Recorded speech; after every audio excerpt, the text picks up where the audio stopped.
So my name is Barney Schlinger. I'm the chair of the Department of Integrative Biology and Physiology. And together with the Division of Life Sciences, we're hosting this series. And I want to welcome all of you to this really wonderful program that we have this evening. I want to take a few minutes and tell you a little bit about what we're trying to accomplish with this series. So, as scientists and biologists, we seek to understand, explore, and to discover. And we do so by performing experiments. But as members of a university, we seek to educate. And in particular, we seek to instill our love of science and our passion for science in our students, as well as trying to make scientific knowledge accessible to everyone. So this lecture series actually represents a kind of experiment for our department by being both a classroom as well as being a public venue, and by linking science with something that we all love so dearly, namely preparing and eating wonderful food. This audience actually reflects the atmosphere we are trying to create by being comprised of students. And I know that there are students in the course. Can you all raise your hands and let us know which of you are students? I think some of them are skipping. But it also includes friends and alumni, as well as all of you foodies out there. So I hope that we're creating an environment that it will stimulate learning for everyone at the same time. To kick off tonight's lecture, I want to introduce a member of our faculty, Professor Amy Rowat. Dr. Rowat is a distinguished scientist with a background in both physics and in biology. She did her training in Canada and Denmark, and most recently at Harvard University. In addition to her primary interest in studying the physics and biology of cell membranes, she has a side interest in the study of, in the science of food. And she publishes papers in this realm, such as a recent paper of hers entitled The Science of Pizza, the Molecular Origins of Cheese, Bread, and Digestion Using Interactive Activities. Now, for those of you who are interested in obtaining this article, it's in the Journal of Food Science Education, Volume 9, pages 106 to 112. It was actually Dr. Rowat's energy and wisdom that created this series. She's now going to provide us with some background on the molecules of food before she introduces the main speakers for this evening's program. So thank you for coming, Amy. I'm here.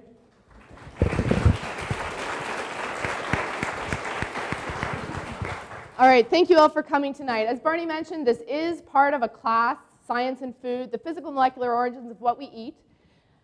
This is the rundown. I'm not going to go into detail, but we have a large number of chefs who are coming into the classroom to help provide their perspective on food and the molecules that we eat. This is happening thanks to a large number of enthusiastic volunteers and entities here at UCLA, most notably Dr. Feely Lee, the director of the public lecture series.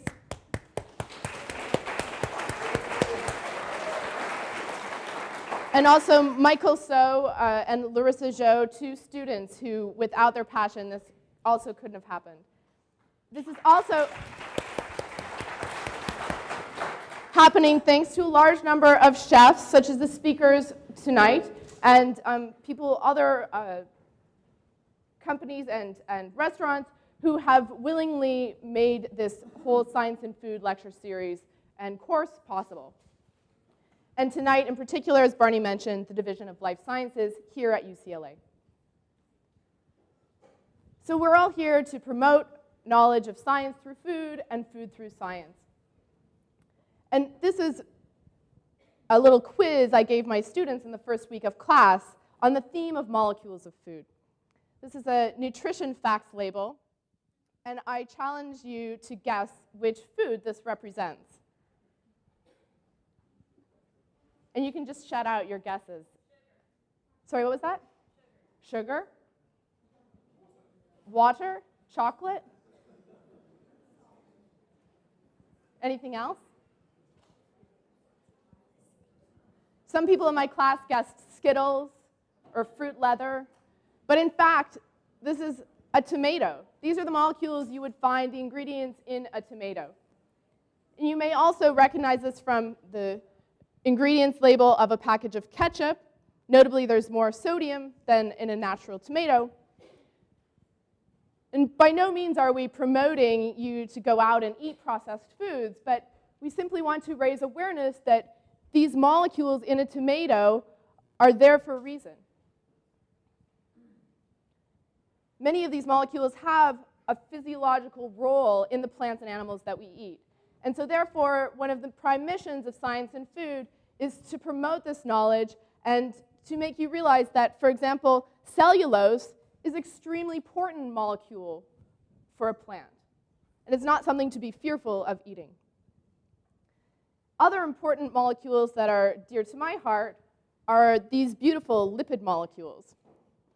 Of course, these names are not something a third grader may be able to pronounce, but they're very important components of lecithin, which is an ingredient found in many foods such as chocolate and also in egg yolks as well.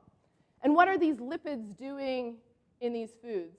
And why are they there? Well, lipids are essential for life. These individual lipid molecules beautifully self-assemble into these structures such as lipid bilayers or membranes.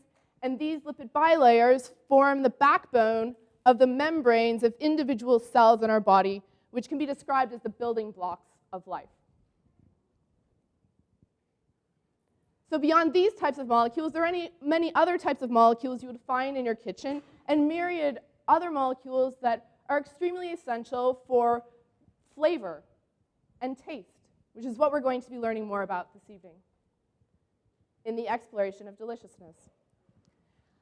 So when I was corresponding with Lars setting up this event, this lecture, I asked him if there was anything he would need that we could provide for the lecture, because I told him, you know, we can get anything you need, don't you worry.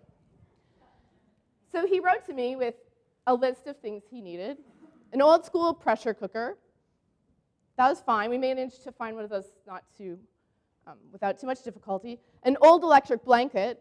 Surprising to me, having grown up in Canada, those aren't as easy to come by here in Los Angeles, but we managed to tick that one off the list.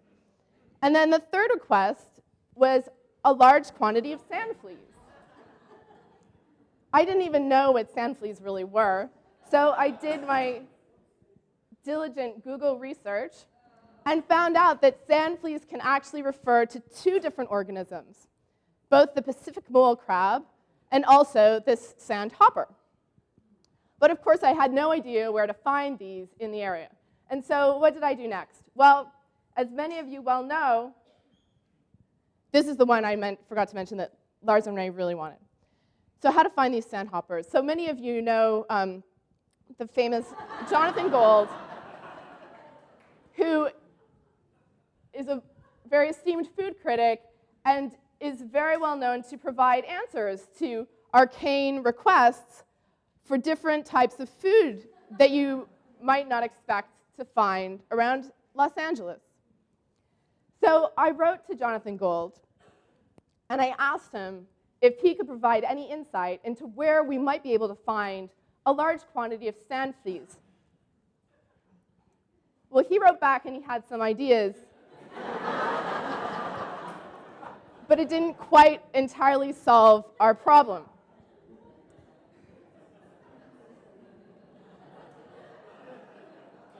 So next, we turned to the other type of sand flea because we consulted with Lars and found out, yes, this other type of sand flea, the Emerita analoga, would also be an acceptable substitution. And thus began our quest for the Emerita analoga. So I was delighted to find this paper that described Emerita analoga, and even more delighted to discover that UCLA's very own Dr. Paul Barber is a co-author on this paper. And so we called him up and we asked him what he knew about sand crabs, and he said, you can just go down to Santa Monica Beach to harvest them. He had all the equipment. It was great. So we set out. Larissa, dedicated research assistant, she found all these things. She went out and in the meantime did a bit of background research on Chowhound, just because we thought maybe, asking a broader audience of people might reveal more insight into where we could find these. And at this point, someone raised the issue that there's this neurotoxic molecule, domoic acid, which can be contained in these sand crabs. So this is the kind of molecule you definitely don't want to eat, especially in large quantities.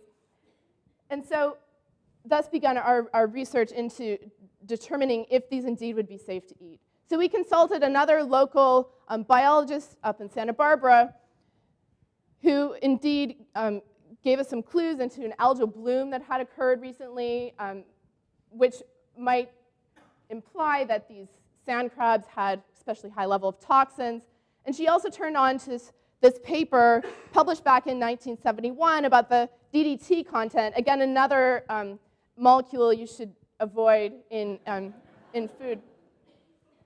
And specifically, figure 1 demonstrates the levels of DDT, parts per billion, found along the California coast. And if you're not so familiar with the California coast, I'll draw your attention to this area right here, which is where we were intending to collect the sand fleas from. So with all these complications, we decided that we needed to neglect and find another alternative. So we consulted with Lars again, who said that yes, crickets would be an acceptable alternative. And so we luckily had connections to a company. Actually, the New York Times had published an article on where you can source insects in the United States of America. So we got this rush order of crickets delivered. And the next challenge was, of course, how to store 500 live crickets over 3 days. And luckily, Larissa and also my postdoc, Dongping, who grew up on a rural farm in China, had experience actually harvesting these insects because this is a typical food he used to eat. And so he's very adept at handling them. So they were able to store them. And just to tie this back into the nutritional facts of a cricket, it turns out that given the total fat, carbohydrates, and protein, you can calculate the number of calories. And this is something students in my class have actually done. They can now calculate the number of calories with these known quantities. And it's amazing, really, that only 100 grams of crickets fulfills 26% of your daily recommended protein intake. We don't know exactly how many crickets are in 100 grams, but still, it's a good source of protein. All right. So without further ado, I'm heartily welcome Chefs Rene Redzepi and Lars Williams here to UCLA.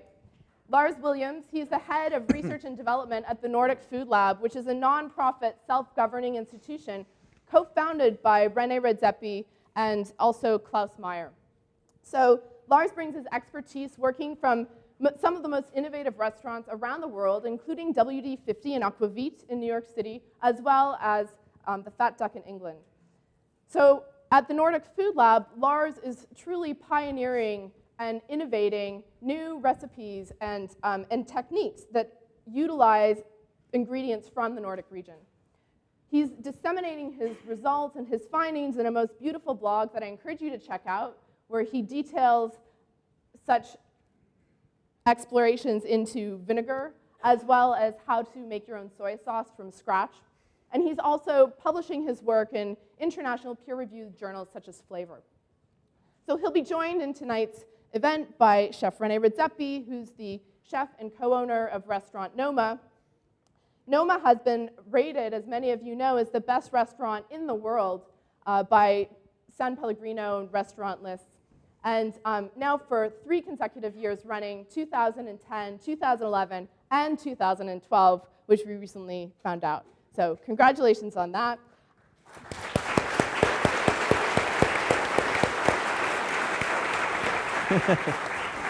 So notably, Noma currently holds 2 Michelin stars. And before opening Noma, of course, Chef Redzepi was working in many of the top kitchens around the world, such as El Bulli in Spain and the French Laundry here in California. He's also the author of a book, Noma, Time and place in Nordic cuisine and was recently listed as one of the most 100 influential people in the world by Time magazine. Acclaimed food writer Jonathan Gold characterizes Chef Redzepi's commitment to sustainable food as out-Berkeley, even Alice Waters. So without further ado, we welcome you to California and to UCLA. Thank you so much. Thank you.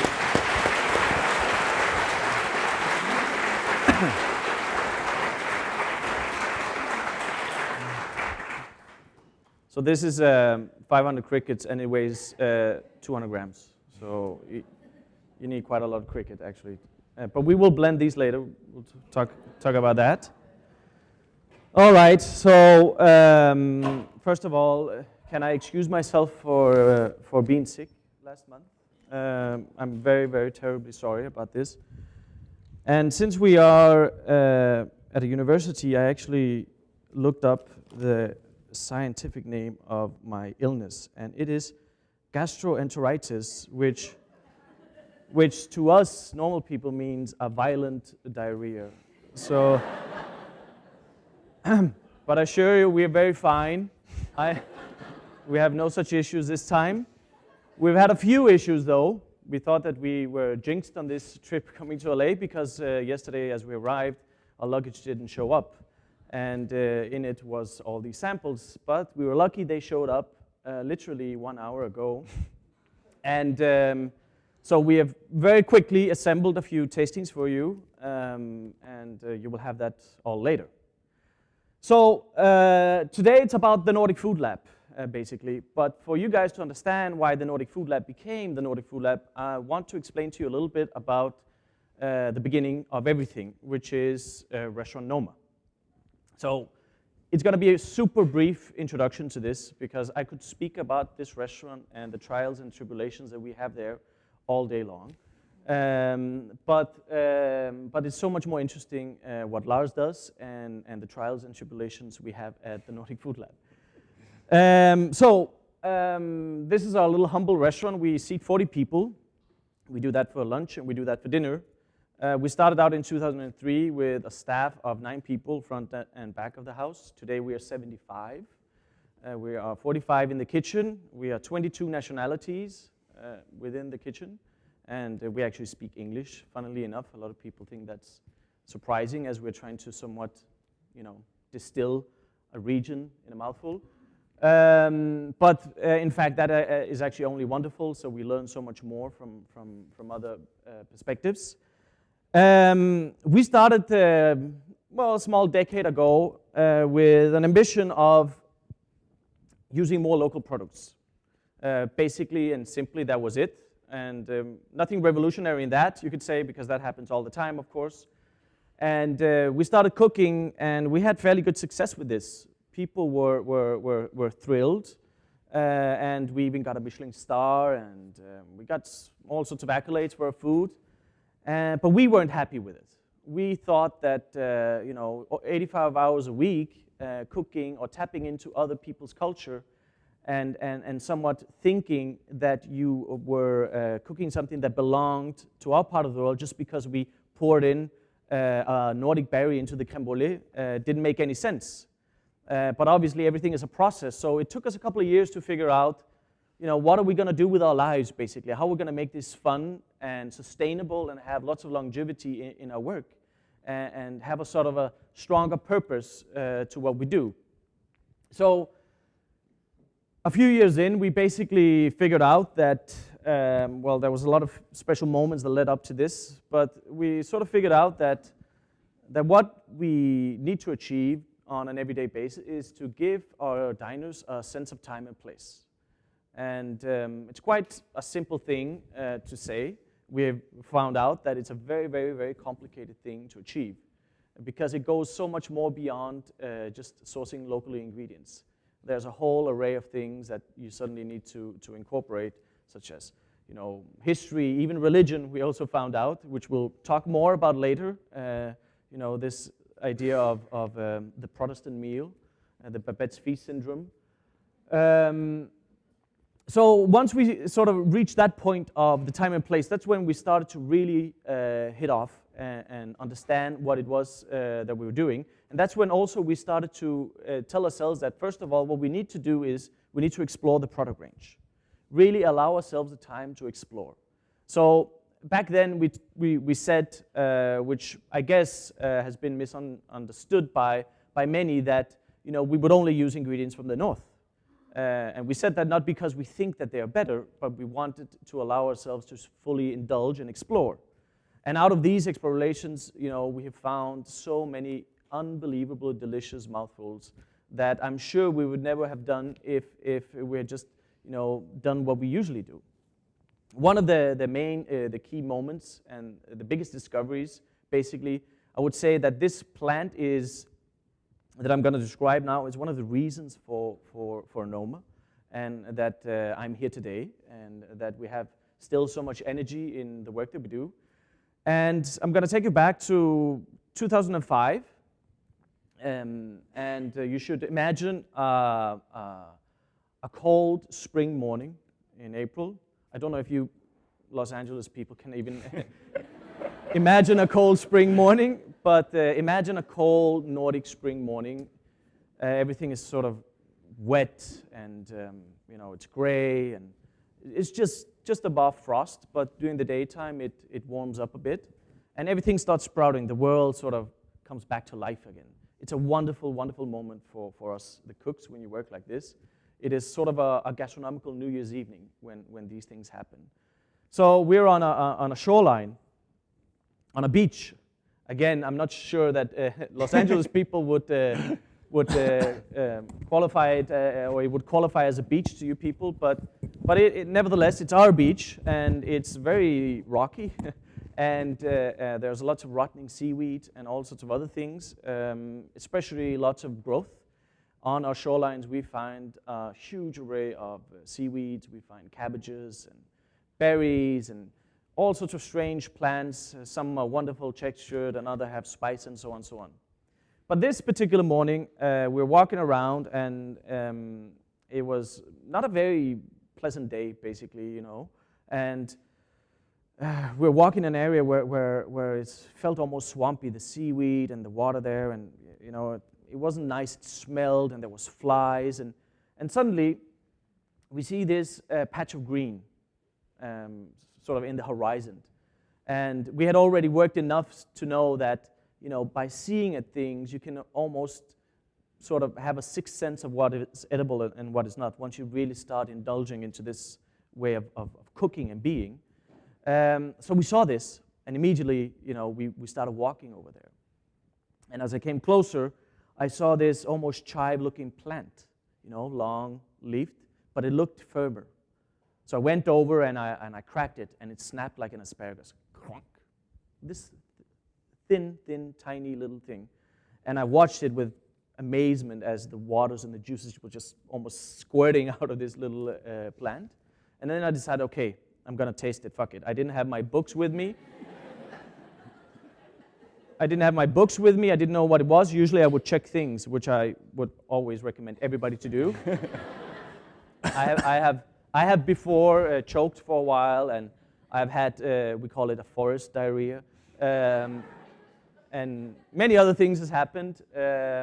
But I thought this one is probably 100% good. So I took it in my mouth, and I snapped it, and I chewed it, and imagine this little thing eating like a celery stick, basically. Crunchy, and you could suddenly all this kind of savoriness, the salinities from the beach and the seaweed just coated your whole mouth, and then suddenly it came creeping up on me, was a big hit of coriander, cilantro. It was just a mind-boggling moment to me, because there we were in the north of the world, and tasting coriander out of rotting seaweed in, a rocky, shitty beach, basically. And to me, I had always thought that such flavors were exotic. I thought of them as something you sprinkled over a Thai curry, or you had in a ceviche from Mexico, something like that. I would never, ever, ever have dreamt that there was a plant that doesn't look like cilantro and is not in family with it, but tastes like cilantro completely. And there's wonderful seeds there too that also taste of coriander seed, basically. So that was one of these epiphany moments where we thought, wow, hello, we need to just dig deeper and explore more. And we started reading books and talking to people and just, fully getting a full sort of understanding about what is there and what is not there. So we did that for a few years. It was just magical. Every day was like coming in, and people were basically, you're finding treasures every day. And it's really sort of a complete ground zero for us in the kitchen, because we realized that we have to unlearn everything that we'd learned. And it's really, really complicated to unlearn, we found out. And we're still in the process of unlearning, our baggage of techniques and ideas about food that we've had. So, but we did that for some years, and of course, with time, these discoveries become less and less. Even the coriander, you start looking at it as a piece of parsley, basically, with time, because you get accustomed to it. Obviously, there's these wonderful moments where you look forward to it, because all these things are so seasonal. Some years they're there for a brief moment. They just pop up, and then they disappear. Other times, they will stay for a month with us, and we can cook with it. But still, you kind of get accustomed to it, and so you start looking into other things. And the next step for us was, well, what can we achieve other than the obvious flavor from its raw state with these ingredients? What else can we do with them? And then we sort of realized that it's time for us to start tapping into new knowledge, basically, and stepping a bit outside of the restaurant and trying to do other things. So what we did is that we created 2 nonprofits, foundations. I'm putting an exclamation mark on nonprofits in case there's any billionaires out there. Then we have a very, very, very, very empty money coffer. I was gonna say tank, but it would be it would be shameful to call it a tank. So first of all, briefly going to talk to you about this, which is, we call it Mad Symposium. And we did it for the first time last year. And this consists of 2 things. One thing is a huge festival for the general public. It's an outdoors festival. The inspiration was Glastonbury Music Festival, Roskilde Festival in Denmark, or your Woodstock. So, the idea that celebrate food outdoors and replace rock stars with farmers, foragers, fishermen, and chefs. And let's just explore and dedicate ourselves for a few days into food. And jokingly, I always say it's a place for 2 days of eating weed, not smoking weed.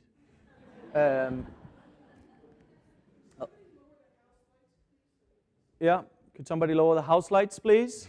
There's poor visibility here. So last year when we did it, we had a theme of vegetation. So in this huge festival space, there was, farmers and scientists and people talking about soil quality, and we had all sorts of things happening, something for kids and something for professionals, etc., etc. Besides that, on this big market space or big outdoors festival, we had a little corner that was dedicated to, can you turn the next slide? Yeah, that was dedicated to a symposium. And this space, we always say that it's by chefs for chefs. It is our wish to sort of create an annual event for the professional cook in which we try to educate ourselves further, learn more about food and the issues that surround it and the culture that surrounds it. Because we believe that the more that we know, basically, the better we will cook, the more deliciousness we will create if we do that. And we're also doing it this year on the 1st and 2nd of July. This year, there's an inspirational theme of appetite, not so much meant to be the ones that we feel several times a day, more of an internal thing. And we're doing that here. We have a huge array of wonderful speakers. And it's also our ambition to sort of create a space where we marry, the artisan with academia and science, and see what can happen if we have 2 days of just madness. But by the way, mad means food in Danish. So in case you thought it was a little silly. As you see down here, we had it in a circus tent. We did that because it was by far the cheapest thing to rent and do for us. But as it turns out, it was an unbelievable success. So we have a bigger circus tent this year, and we even have a few acts as well, and so on. So we think it's going to be amazing again. Now, forget about all this, I guess, because we're here to talk about the Nordic Food Lab and Lars, who is, the man there. But in order to really understand as well the Food Lab, you needed this story, and then you as well also need to understand horseradish, because horseradish is a staple food in our parts of the world, and I love horseradish. I use it all the time. We have it fresh in so many varieties, but this is in 2006, and there was a dish on that needed quite a lot of horseradish on the menu, or on the dish. And so I had the section where we prepped this thing, and I was just totally my mind was boggled that each day, more or less, the horseradish was changing. Some days it was small and fat, other days long, but it was also changing in flavor. So some days it was extremely spicy. Spicy to the point where you can't even peel it. If you kind of enter that zone, you start crying and can hardly breathe. Other days it was very sweet. Some days it was very acidic. Other days it simply tasted like a root vegetable. And, I called the farmers, I called the purveyors, and they all said, well, we don't know, it's horseradish. And of course, this is a problem, you can imagine, because our kitchen doesn't function only with me. I have a team with me. And you create recipes or guidelines. How can you create a recipe or a strong guideline if the ingredients vary like this? It's practically impossible. So it was a real problem, actually. And before that, I think before Noma, I would never have thought of it. I just thought somebody handed me a recipe and I would just do it. Where I knew that the way that we do things at the restaurant, we're depending on the chefs being totally aware and their sensibilities fully alive, you could say, during the day. So that they were actually aware of these things. And they acknowledged that recipes is only a strong guideline. It cannot be the absolute truth for the flavor. It is the chef at the end of the day that adds a few drops of extra vinegar, a little bit of salt, or a ferment, or whatever, to sort of give this life, create the magic. And so what I did is I called the Nordic Gene Bank, which is a bank that saves seeds worth preserving. And they told me, well, René, there's 159 types of horseradish in the Nordic region. And I said, wow. And they're all called horseradish. And there's a numbers that differentiate, that makes them different from each other. So, that was just an unbelievable discovery, I thought. And since that, I started talking to these people much more. And that's when we also sort of realized that we needed this space where we could investigate such things. A space where we could, there was in between the science and academia and the artisan, somewhere in between. You go on to the next. Now here is a little clip of a movie called Babette's Feast. If you haven't seen this movie or read the book, I would encourage you to do it. It's a wonderful story about food. And the story happens in what used to be Denmark, now is Norway. And it's a French woman that's entering a very religious Protestant society. She's escaping war. And, she's just totally blown away by, how poorly they celebrate food. And deliciousness, basically. And it's a thing that we're still struggling with in our part of the world. I don't know if it's the same in America sometimes. That, the idea or the act of sitting down and enjoying something for the sake of it. Sitting down, enjoying a meal for the deliciousness. I'm not talking about gorging. I'm talking about having a few hours where you're just celebrating these wonderful, great flavors. This is something that's still, so sort of in us Scandinavians as sinful. Like masturbation used to be. So I guess, things have changed.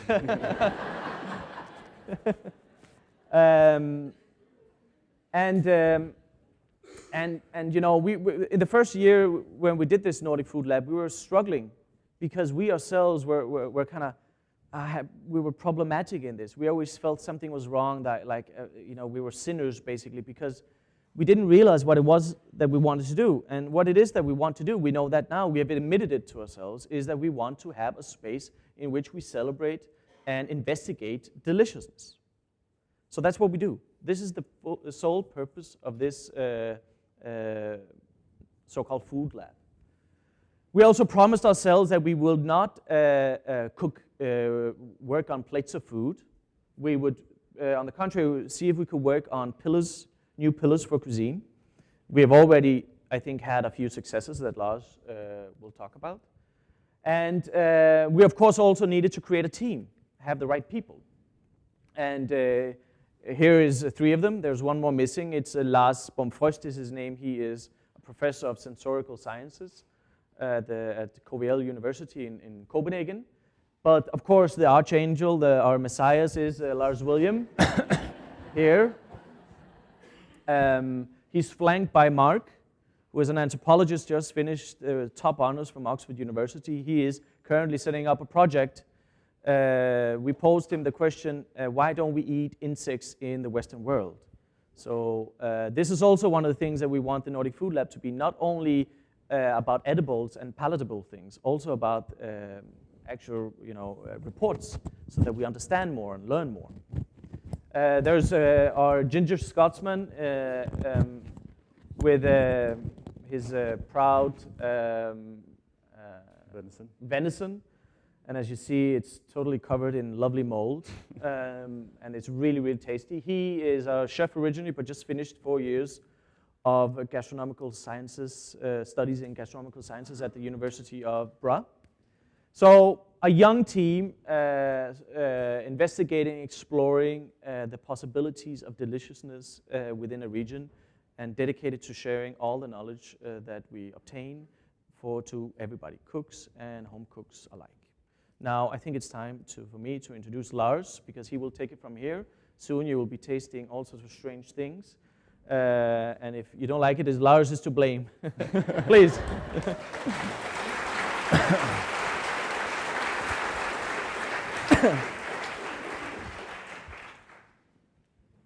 Hello. We're going to talk, as you can see from one of the slides where we had all the little bags on the window of the boat. We have a lot of projects and a lot of different things going on the boat. We're just going to talk about a few of them today, relevant to some of the tastings that we did. I just want to say thank you to Amy and let her know that she's not the only PhD student that we get to go foraging for sand fleas. This is Mark, our anthropologist, hard at work. And he's actually getting seaweed fleas here, so it's a slightly different variety. But one of the important ways of having an anthropologist, and some people often ask us why we have an anthropologist at a food lab, especially a food lab where we focus entirely on deliciousness as our main objective. It's really important for us, given that food, eating, conviviality is such a complex subject. We really need to attack it in a lot of different ways to find, because working creatively, trying to generate intuition, innovation, the hardest step for us is to find our own boundaries, to sort of figure out that wall that you don't even know if it exists, so you can break through to the new step, the small little gain that's going to lead you forward to the future. We do a lot of that future is based on old traditions. In Scandinavia, we have very, very cold winters, and a lot of the techniques are modernization techniques of old preservation. So we do a lot of interpretations of pickling, salting, brining, smoking, all the things that people used to do as pure sustenance to get through the harsh winters. I suppose I should talk about science because that's the theme of the evening. Working with scientists is extremely critical for us. Last year at the symposium, we had Harold McGee talking about the physiology of plants and how you get a completely different profile of, say, a mint leaf whether you julienne it or you crush it in a mortar or pestle, or even hilariously, if you slap it, you get a completely different flavor out of the leaf. For a chef, that's a revelation, and it's more the information that we need to incorporate into our food. The fact that if you're looking for specific flavor profiles, you need to generate or indulge in certain practices to get those. Those we also, of course, use as chefs, our existing culinary practices, and are always building about that. But to come back to the deliciousness, that's where we really focus, and really all of our research revolves around that.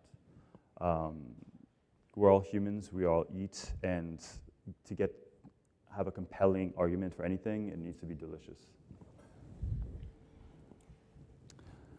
So, this is some of the things that we've been working on. Up here in the left corner, this is, I think, a project that illustrates in a really great way how we go about our different research projects. This is the beginning of a garum. Garum's an old fish sauce from the Roman times. It's one of the most highly prized commodities. Here, this is a good way of how we also try and work responsibly. We did it with some fish scraps that were actually from the restaurant. And although it's great to use a waste product and find a delicious way to process that, we also were doing this because most of the enzymatic properties that we're looking for in the fish are contained in the guts. So knowing that we needed a specific part of the fish, it's a waste product, we were able to use that for responsibility. Then also doing a great amount of research, talking to some producers in Thailand. Sort of the closest modern equivalent to the sauce is nam plau. And some Japanese scientists, we realized that we could use our sort of moldy barley to speed up the process. The mold on the barley has primarily a great amount of amylase, but also protease, which allows us to make a fish sauce in about 10 weeks, as opposed to the 1 to 2 years that it would normally take. On the bottom left here, one of the greatest projects that we've really got interested in was seaweed. There's 263 varieties of seaweed in Danish waters, which is basically the same kind of variety of seaweed that you have in Japan, but it's not part of the culinary culture. And for us, that was a really great challenge. We often look at the really difficult challenges and get excited about those. But it was really important for us to find a context in which we could make this a delicious product and not just sort of scrape together a seaweed salad and tell people that they all of a sudden should eat like Japanese or Chinese. So we worked quite intensely on that. This is actually this part of the study that we did for the Flavor Journal, and initially challenging to see what the actual glutamic analysis was compared to the real powerhouses of Japanese kombu, the rasu kombu. At the same time, we were working on a sort of cucumber powder as a dried spice. And we actually made these beautiful flakes that, again, were a revelation. And this comes with part of like the chef's intuition, that sort of like shoot from the hip, brilliant epiphany idea you get. And we had these delightful spices that taste like an intense bouillon cube, very like meaty, flavorful. So, not to be just totally mental, sometimes when we're approaching these projects, we try and just challenge ourselves. And again, it's this continual challenge to think of new ways to process food. We thought of, so for us, what was the weirdest thing we could think about putting seaweed into was ice cream. Maybe we should very quickly say that you should share this. You have a spoon in the box, and so I think that's important to say now. There's a spoon in the box. Take a mouthful of this, and then pass it around.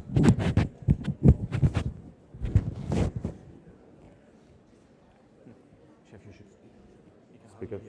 Okay. Yeah. So one of the benefits of this ice, we found out, is that besides, this is a great product because as an ice cream, it's actually extremely healthy. It's very low in fat. It's much lower in fat than like what a normal low-fat ice cream would be processed at. Partly that is from the cooking process, which the carrageenan and the seaweed is actually is used as a stabilizer. But for us, this is a great introduction in terms of getting people curious and interested and past the idea that seaweed is this sort of rotting product that you find on the beach and you sort of kick away from you. I think this is a very important point, you know, that with this ice cream, because you would say, why do you want to put seaweed in ice cream? Why don't you put vanilla in my ice cream? I don't want seaweed in my ice cream.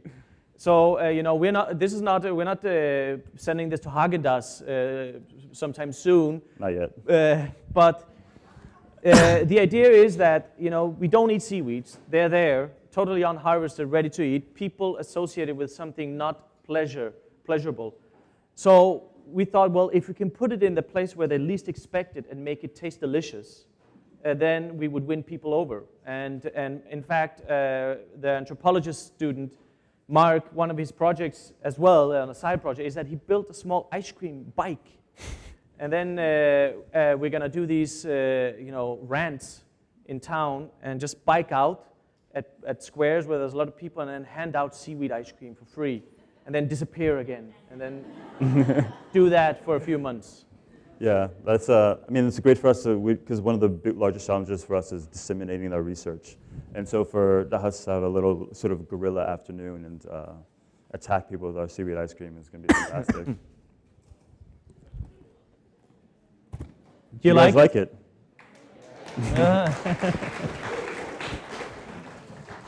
So we're going to try and get the really complicated tastings, or not complicated, but more difficult to hand out tastings. Can you guys, could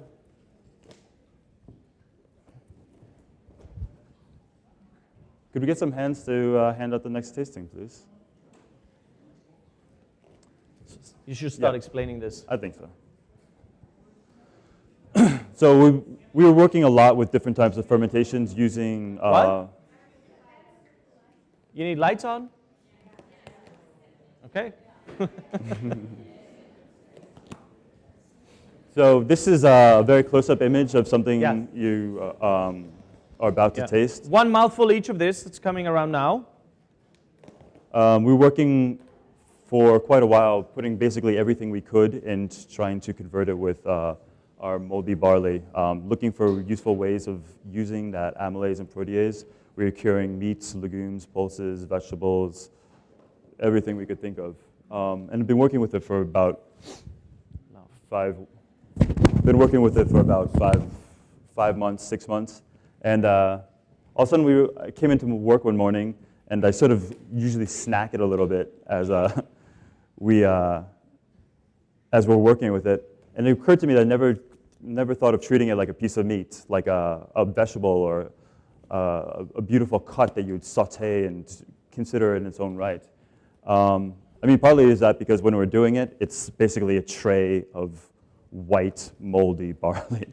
And it's perhaps not that intuitive, but with a little bit of, we had a sort of an epiphany, and I just sauteed it up a bit. You can see the amylase converts the starches in the barley to more simple sugars. So when you fry it, it gets this lovely golden, crisp crust on it. And I think you'll find it has this very intense kind of like meaty flavors as well, which is sort of mind-blowing for us. I find this sense of like almost like a umbilical fat in it quite.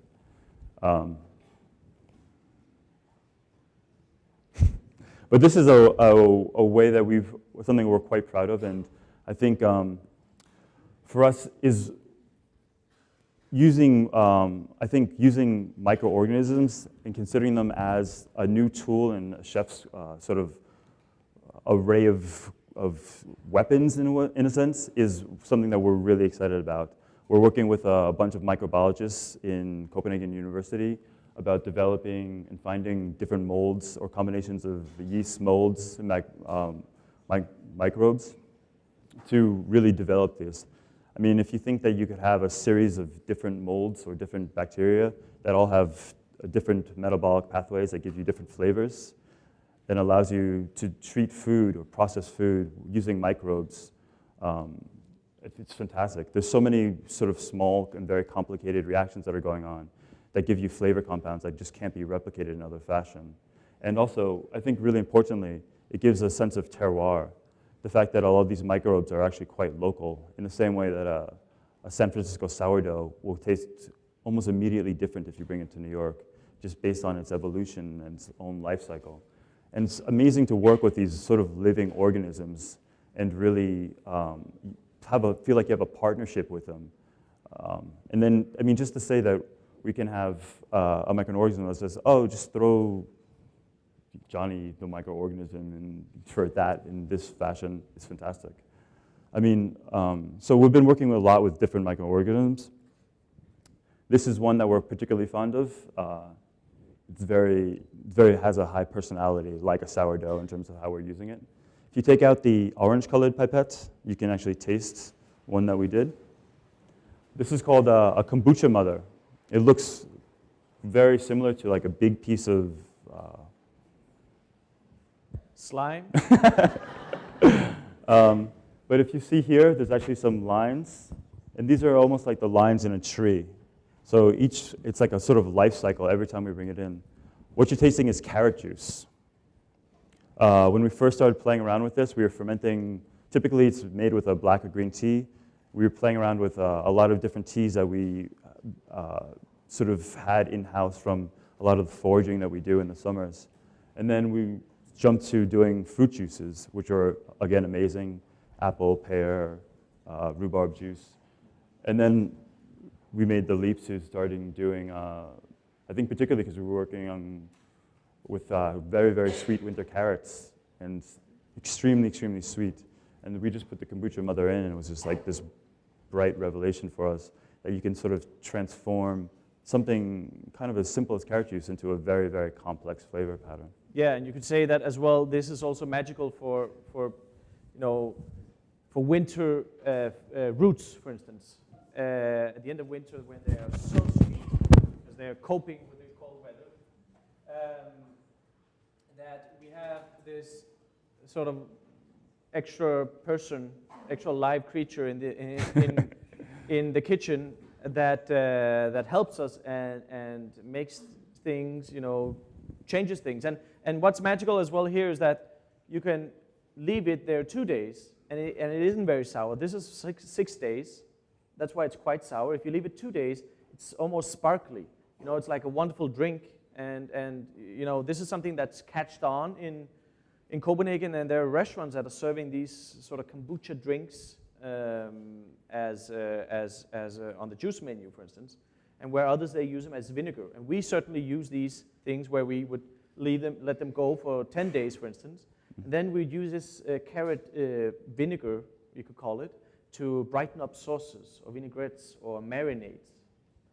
Yeah, we've done things like making teas out of actual birch wood itself, and then using the vinegar to make the kombucha to make vinegars. But what René was talking about, inspiring other chefs to do it, we often talk about how we are chefs and we really try and inspire other chefs as much as possible. That's not to be elitist in any fashion. It's more that we find chefs as, think about the concept of lead users. Every time one of our friends puts an idea that we have on the menu, every night they have 80 guests, that's 80 people who are sort of inspired and then become seeds to sort of share the information. Because as you can see in front of you, I can talk all day about a carrot kombucha or seaweed ice cream, and unless you guys are actually tasting it, you're not going to have the experience, because food is such a carnal pleasure. This is another use that we're doing for ways of processing food. 2 years ago, we had a very, very harsh winter. I think the worst. The second harshest in the century. There was one that was tougher. It was the winter 41 to 42. And of course, I mean, we can't complain because the Nazis were also in Copenhagen. So. Yeah, all the old Danes are going, at least the Germans aren't here. Yeah. But so we started looking for, really struggling and looking for new ways of processing food. And this was a way for us to try and generate flavors and spices. Because especially Scandinavian isn't thought of as this like hot, spicy nation. No. But so we were drying things and trying to think, because we had this inspiration of like a spice market, like you have a Middle Eastern spice market. So we actually dried the cucumbers. And this was actually fascinating for us because at 55 degrees, it didn't actually dry out. It turned into this limp, unpleasant, rubbery thing. And at 65 degrees, it actually burned. There was a bitter burnt taste to it. And so you can see here where the insides have actually caramelized, and this is only at 60 degrees. When we spin it, it has this slightly sweet caramelized taste. If you take it as a little cup with some powder in it, and you can taste the cucumber powder that we did. Dip your finger in it.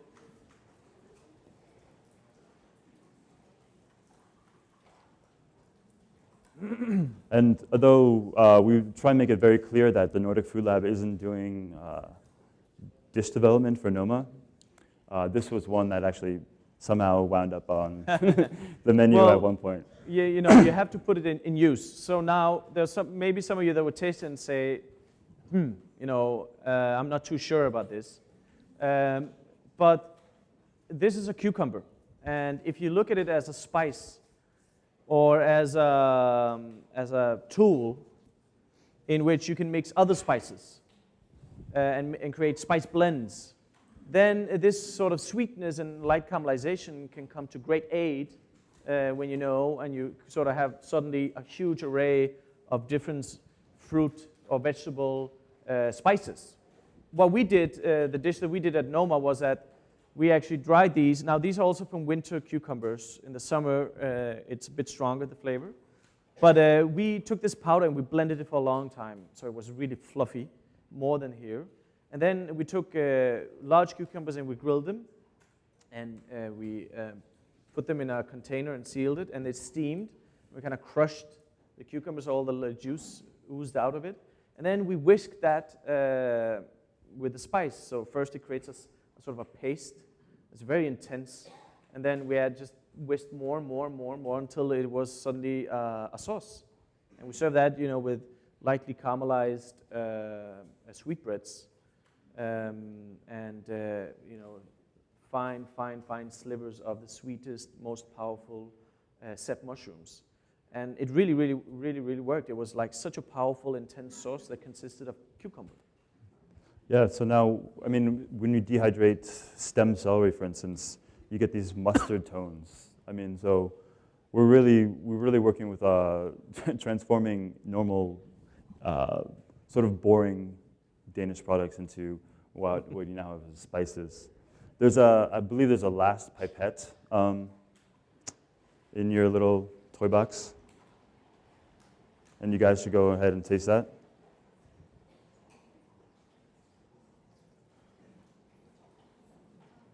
Does anyone have it? What do you think? All right, you should better explain what we've had them eat.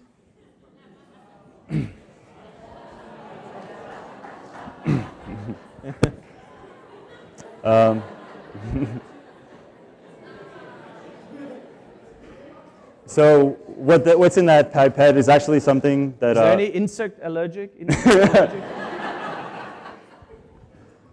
René and I actually opened this test container that we had just a few days before we came over here. And that's actually a garum that we made out of grasshoppers. And so we've fermented it in the same fashion that you would ferment our mackerel garum. We sped up the process a little bit with our fermented barley. Again, looking to capitalize on what the nutritional basis is that's in the grasshoppers. And I think René is going to demonstrate sort of the process for you.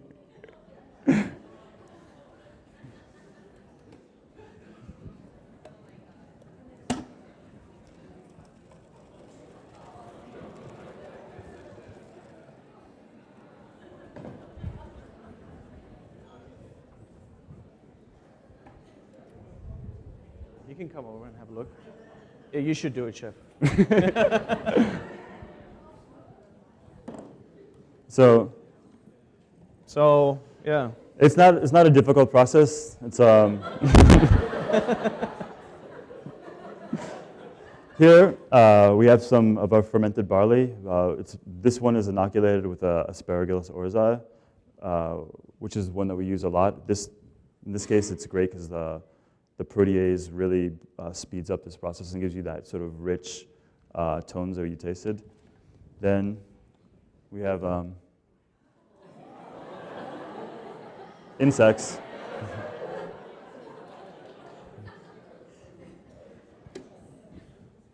And this isn't the part that they're terribly fond about, to be honest. So we're just going to mix a little bit of our barley together. This is barley that's been inoculated with a mold. We use the mold because of its enzymatic properties. There's also a good amount of enzymatic enzymes in the stomachs of the crickets. Crickets have a very large sort of gastro. This is a very large what?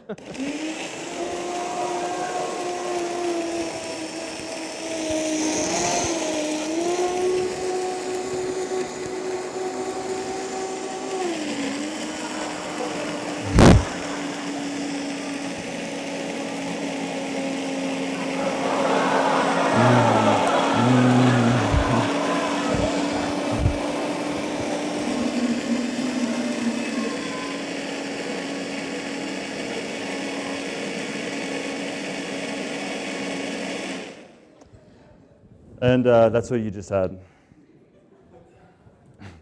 But for us, I think it's important to talk about a little bit about why people find this challenging. For us, I think it took us 6 days, a week, to kind of get, and at one point the boat was full of insects. And it Worms of all sorts and shapes and sizes. But it's a big question because Westerners are in the minority of the world population in terms of not consuming insects. And it's a very responsible thing to do, as Amy was talking about, how little volume of insects you actually need to eat well, if you're talking about just sustenance. But for us, I gotta tell you, no one's gonna eat these things unless they're delicious. So finding a way to actually make them delicious and finding ways to use it for us is a responsible way, in a way that we find challenging, inspiring, is really what we're working with.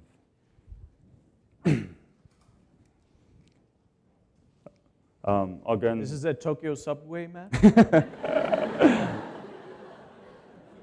But this is actually a chart of metabolic pathways, which is sort of one of the big things that we're really looking towards for the future. In terms of defining terroir, in terms of having these new tools to use for chefs to really transform their food.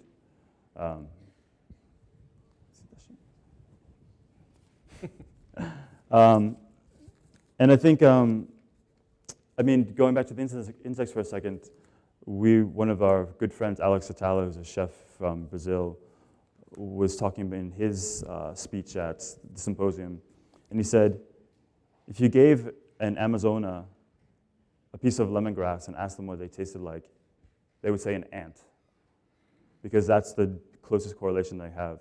René is now serving ants on the menu at Noma, and it's really great to see these epiphanies that people go through. Well, I would say there's a very interesting thing that's happening, which of course, out of a 20-course menu, we have some ants that we found on the west of Denmark that taste exactly like kaffir lime. So we have these mosses that taste of mushroom, and we fry them. They become wonderfully crisp, and they have an intense, rich mushroom flavor, roasted. And then there's confession, which we've just poured a spoonful of these mushrooms in, so they're sort of drowning in this fat. And then with with the moss, you kind of dip it, and you get these explosions of citrus there. So a food critic wrote about it, and obviously there was a huge outrage from there was like 70 comments after his review, and most of them said, so, it is clear that Noma is the emperor's new clothes, they said. And to me, I thought that this was like one of the most self-righteous things that people could say. That here there's billions of people that are eating this with delight, that think this is a wonderful thing to eat. But suddenly, there was a big group of Danes, basically, that thought that they were better. They understood this better. And I thought that was a shame. And I think even for that, we are for sure going to have many, many, many, many more insects on the menu. Yeah, I mean, and that's one of the things that we're doing. I mean, Noma's a decade old. The Food Lab has been really fully functioning for about 3 years. We're approaching the second year of the symposium. And we're just beginning to find, for us, what our concept of food is about and where the possibilities can go. And so looking to the future is just really exciting for us. Thank you. Thank you.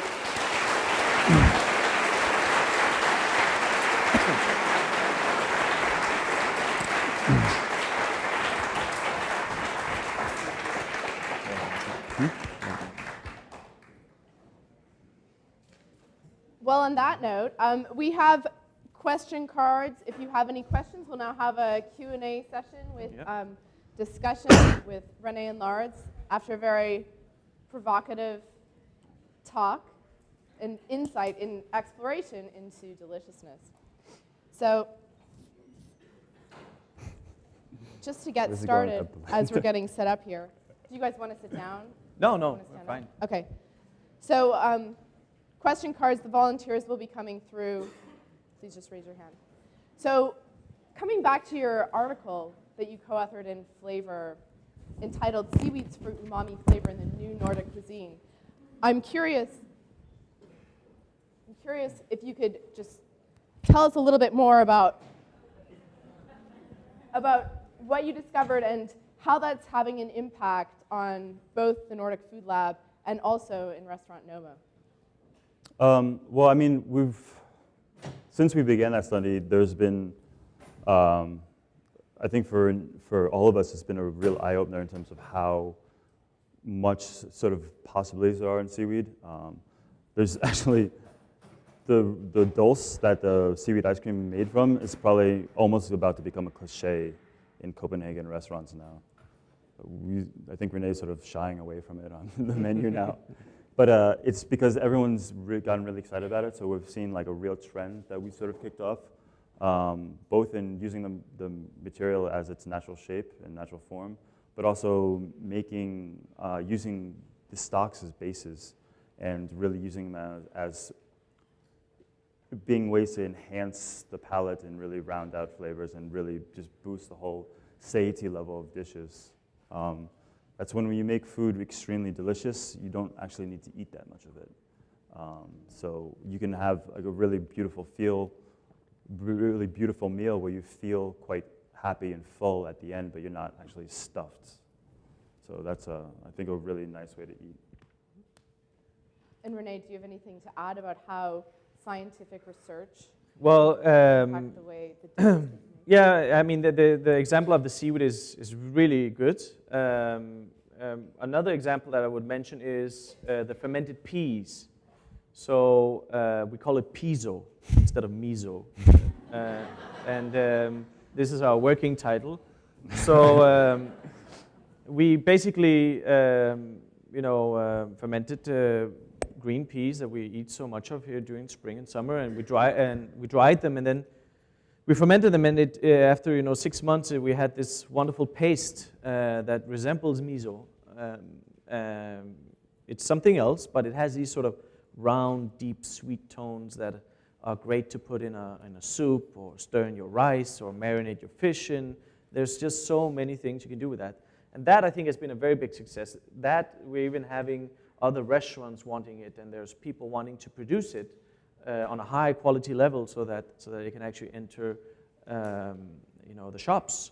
And again, I would say that this is totally non-profit. We work on it and try to find the recipe for it, and then somebody else takes over. So if it becomes a success in the stores, it's just great. But it's not going to benefit us financially. But that one also illustrates a collaboration that we do with scientists, because choosing the yellow peas as a basis to begin that fermentation was based on reaching out to the Danish Technical University and accessing their data bank on food, the sort of what the foods consist of. So we were looking for legumes with very high glutamic acids, and this Scandinavian pea was actually quite high. So that's indicative of that sort of collaboration between chefs and scientists. So you described to us some of your more innovative sets of tools, but this question is a very basic one. What is your favorite kitchen tool? I mean, I guess besides the microbes, and you've told us about today. And also, what kitchen tool has not been invented yet? I would say, for me at least, and I generally say this a lot, often to people who are coming to work or assist us in the lab, that without a doubt, the most important tool is a spoon. Constantly tasting. If it doesn't taste good, we're not interested. But the rest of the stuff is very fun and often useful, but you can't do it without tasting constantly. And you're missing the other thing.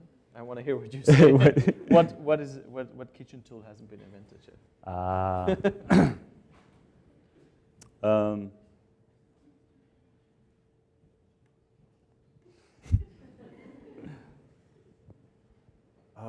Me and Ben were talking about like a rotary combination between a centrifuge and a filtering system. So having a constant centrifuge filtering system, which would be pretty cool. Sometimes we run into problems. We're lucky enough to have a centrifuge donated to us, and because we often put like very odd things in it. So we were trying to figure out a way that we could filter as we were centrifuging. Yeah, and I would say a spoon as well, basically. I agree. That is probably one of them. You need a few, but one of the top three. And then what isn't been invented yet? I don't know. This is a very, very difficult question, because we, on a daily basis, when we talk about these things, there's always these things we're missing. But I think that in the kitchen, it's not so much the technique that is what's missing. It's more of a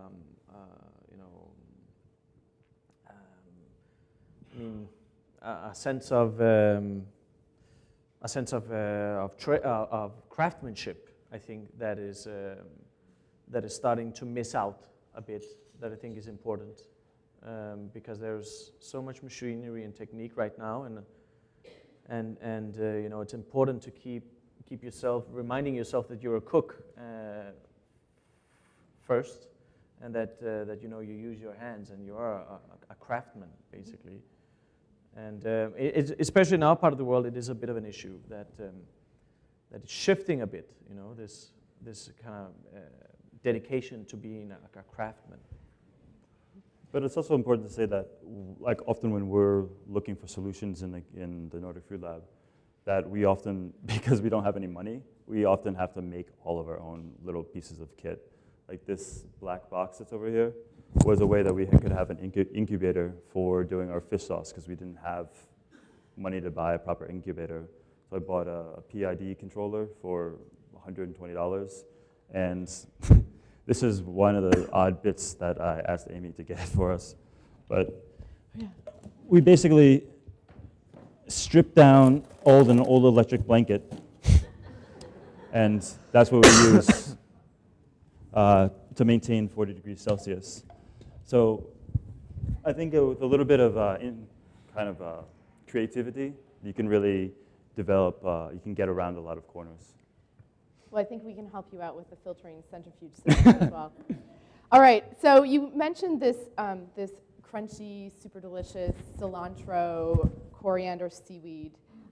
Someone wants to know what's the name of it and what do you put it in? So the name in English, I believe it's called sea arrow grass. I'm not 100% sure on this. And we put it on many things. If you juice it, you have a potent broth, and in that you can bathe a few slices of scallops, and it's just enough. You don't need more, basically. You can chop them up and put them in a vinaigrette, and it will spice up your vinaigrette for some steamed asparagus. You can do the same thing with grilled lettuce. There's just so many things. It's kind of universal, basically, in savory and in sweet cuisine. The seeds are wonderful. If you crush the seeds with a bit of the late rhubarb, that's magical. And with a seaweed ice cream, it's going to be just perfect. So this is a question for René. Understanding that the Nordic Food Lab is not a dish development shop for Noma, can you describe the process that you use to innovate new and create new dishes in the restaurant? Sure. So everything that we do at the restaurant, we have 3 kitchens, basically, 4 if you count the Nordic Food Lab, which is, the Nordic Food Lab is situated on a boat right next to Noma.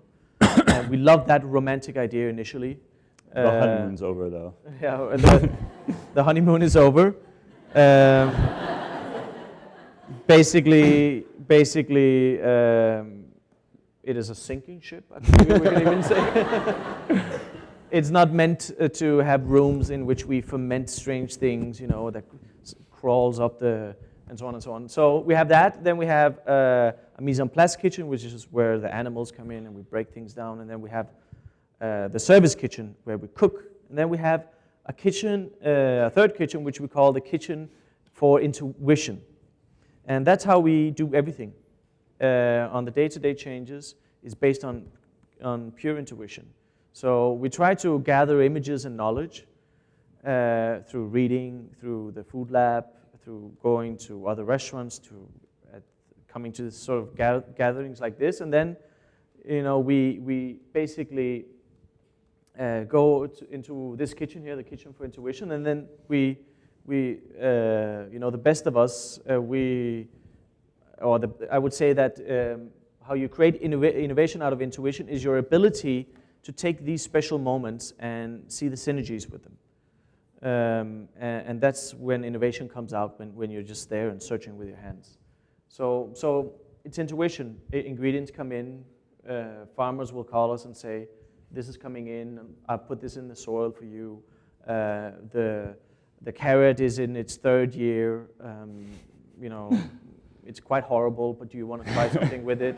Et cetera, et cetera. And then we just test things out. We kind of attack it just basically pure on intuition. I think that's important. So you'd mentioned also that you'd used your intuition in deciding to take that bite of that crispy, crunchy celery, but advised that you should really use a book. So do you have any advice for chefs that are interested in foraging for products in the region? And how does one decipher edibility versus edibility and identification? Are there survivor books or something to assist with this process? Yeah, well, one of the books that we use a lot is actually, in fact, a survival book from the Swedish Army. And it's super practical. They did this book in case of war, so the soldiers could actually survive a full year, including in Swedish winters, that can be quite harsh. A full year, so they could survive. And of course, it doesn't describe the cooking qualities, but just the nutritional value of the plants and ingredients. And that was a fantastic thing. But we also have foragers, professional foragers. One of them is a biologist. And you do learn so many things all the time.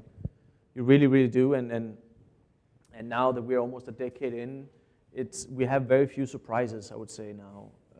Now we're really exploring also the different stages of ingredients and so on and so on. But you need to obtain the knowledge because you can actually die if you.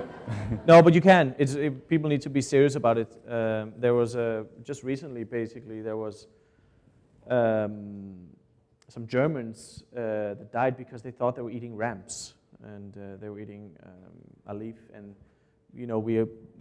some strange leaf that looked like ramp, but didn't taste of it, and they still ate it, and they died. 4 people, and there's one of the sort of universal, well-known toxinous plants is, what's the one called, the one that Socrates died from? Hemlock. And that is also extremely dangerous. You can die from a leaf, basically, or become impotent if you don't die. That's actually truth. That's not even a joke. It's just worse. Yeah, which is, yeah, well, I don't know. Die. So the Nordic Food Lab is essentially a scientific lab. And this question is, were either of you interested in science growing up, and did you like science in school? I was a total science geek when I was a kid. My uncle gave me a subscription to Scientific American when I was 10 or something. So I've always been like a very amateur scientist, and like building those machines, I was always the kid that took their Christmas presents apart within 5 minutes, put them back together most times, but also just always interested in how things worked and functioned, and was really driven by that. Also, in my sort of culinary career, always had the luck and fortune to work at restaurants that approached cuisine and food in a very curious fashion. And I would say that in that sense, in our trade, Lars is quite unusual because at least I started cooking when I was 15.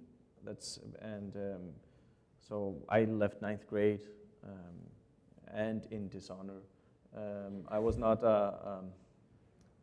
a bad student, but I was certainly not interested in science or staying in school. So this is something that came along when you kind of realize that everything is science and philosophy. So, and then you naturally started tapping into it, and being curious. So have you guys ever thought about commercializing new food creations to underwrite food lab operations and research and development? It's really fun. We have no clue because we have this actual, right now, an example of somebody that wants to produce Piso. I'm very against it because I think if it's suddenly you will have a business division as well. And I think, to keep the dedication clear, which is, deliciousness and generating knowledge, I think that's what I think, but maybe we're wrong because we need money to sustain this thing. So I think it would be best to just stay away from these things. Yeah, I mean, it's a difficult paradigm because we need money to survive, but also we don't want to become a production facility in any sense and fashion. And we really try and focus on not getting ensnared into these things where we're sort of, I don't know, comprised. And I think that the idea, if you do something that is a financial success, then, I think inevitably it will sort of push towards creating more of these financial successes, whereas you're totally free to do whatever you want and geek around and, with no restraints, basically. So it's a hot topic actually right now within our little group, but it looks like we're going to stay the way we are, basically. And more broadly, a question into the future, where do you see Noma in 5 years, and specifically with regards to directions in food and influence in the culinary world? Well, Noma in 5 years will be the same, much more of the same, but much, much better, I usually say. But, Noma is not a sustainable or a project that has longevity in it. We're a decade in, and we probably are going to do at least 5 years, maybe a decade more. But the real potential lies in what Lars and the guys are doing at the Nordic Food Lab or with the symposium, I think. So the restaurant is so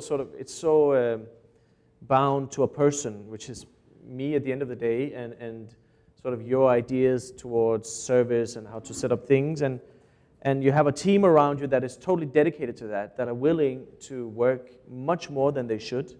And these people are basically subsidizing the dinner for the guests, because if if you were to have a meal where the diner should really pay what it would cost if it was a 37-hour work week, etc. So the menus would be just not even double, but we're talking 5 times, 6, 7 times more expensive.